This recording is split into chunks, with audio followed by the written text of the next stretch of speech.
এবার খুব ভালো সবজি হয়েছে।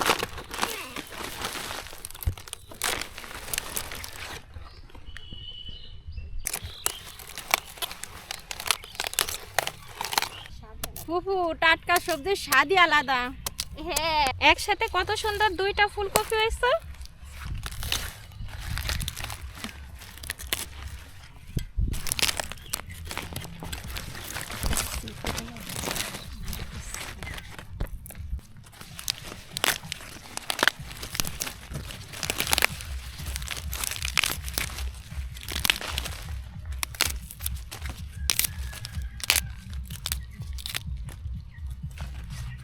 দেখেন কি সুন্দর চমক, দুইটা শালকপি হয়েছে।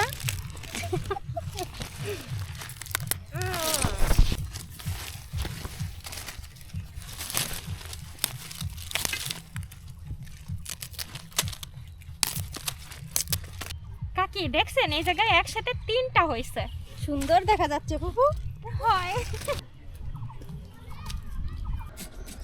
ভর্তার জন্য আমার কয়েক পিস মাছ লাগবে। আমি এখানে রুই মাছ নিয়েছি কয়েক টুকরা।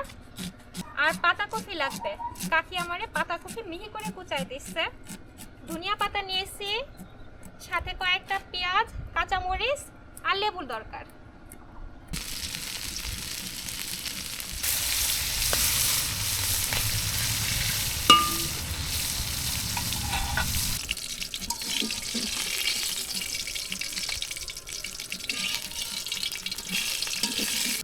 পাতাকপিতে লবণ মেখে এখন আধা ঘন্টা রেখে দিতে হবে রেস্টে।